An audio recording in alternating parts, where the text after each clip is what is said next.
ഇക്കിഗായുടെ അടുത്ത ആശയമാണ് mission. Passion എന്ന് പറയുന്നത് നമ്മളെ ജീവനോടെ നിലനിർത്തുന്ന ഒന്നാണെങ്കിൽ മിഷനാണ് നമ്മളെ മനുഷ്യരാക്കി മാറ്റുന്നത്.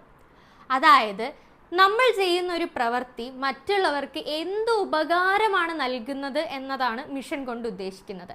അത് നമ്മുടെ ജീവിതം മറ്റുള്ളവർക്കായി ജീവിക്കുക എന്നുള്ളതല്ല അർത്ഥം. പകരം നമ്മൾ ചെയ്യുന്ന ഒരു കാര്യം അത് മറ്റുള്ളവർക്ക് എന്തെങ്കിലും തരത്തിൽ ഒരു ഉപകാരം ഉണ്ടാക്കുക. അത് എന്ത് ചെറിയ കാര്യവുമാകാം. ഇപ്പോൾ ഒരാളുടെ വിഷമം വന്ന് നമ്മളോട് പറയുകയാണെങ്കിൽ അത് ശ്രദ്ധാപൂർവം കേൾക്കുന്നതാകാം. അല്ലാതെ മറ്റുള്ളവർക്ക് വേണ്ടി എന്തെങ്കിലും തരത്തിലുള്ള കുഞ്ഞു കുഞ്ഞു സഹായങ്ങൾ ചെയ്യുന്നതും മിഷൻ കൊണ്ട് ഉദ്ദേശിക്കുന്നുണ്ട്. നമുക്ക് നമ്മുടെ സ്വന്തമായിട്ടുള്ള മിഷൻ മനസ്സിലാക്കിയെടുക്കാനായിട്ട് കുറച്ച് സമയമെടുക്കും. അതിൽ പരാജയങ്ങൾ ഉണ്ടാകാം. പക്ഷെ അതൊക്കെ നമ്മുടെ ഒരു സ്റ്റെപ്പിംഗ് സ്റ്റോൺ ആയി തന്നെ നമുക്ക് കണക്കാക്കാനായിട്ട് പറ്റും. മിഷനാണ് നമ്മളെ മനുഷ്യരാക്കി മാറ്റുന്നത്. ആ ഒരു മിഷനെ പറ്റി നമുക്ക് മനസ്സിലാക്കാനായിട്ട് ഒരുപാട് ഘട്ടങ്ങളുണ്ട്.